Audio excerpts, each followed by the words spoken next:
在上海农村与江苏交界处是一个什么样的景象？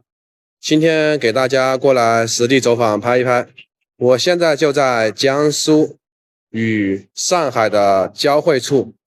大家可以看一下这边的房子两边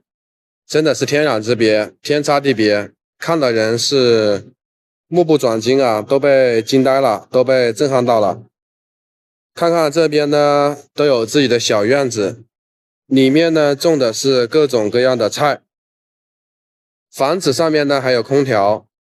里面呢应该有高压锅、洗衣机、微波炉、热水器，啥都有。不要小看农村人的生活其实不比城市人差，那种生活真的是非常的滋润。在城市里面的话，好多东西租的房子是破破烂烂的，像那种贫民窟吧。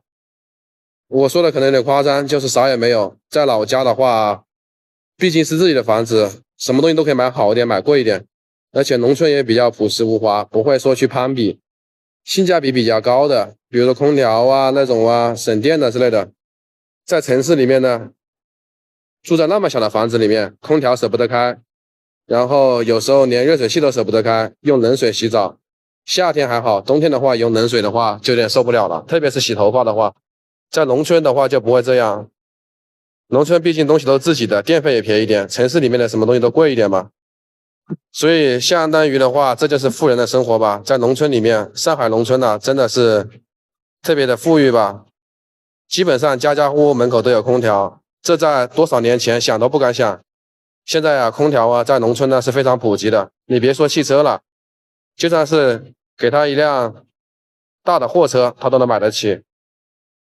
而且在农村呢，停车的话也不用担心被违章贴条我们可以看一看这边的房子高楼大厦，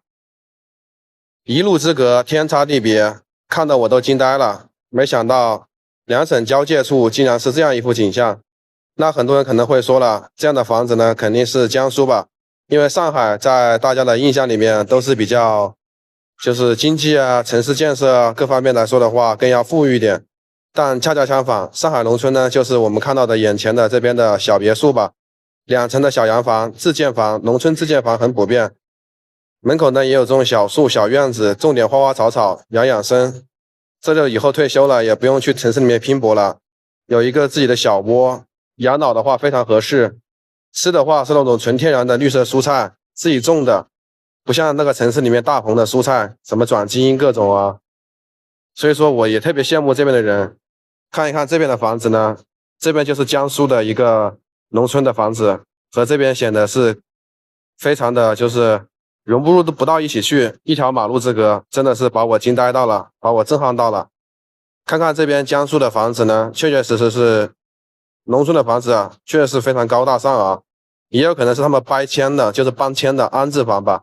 就是那边呢可能他们原先的原址原那个住的地址呢可能是那样子的，或者是施工啦，比如说修了什么什么厂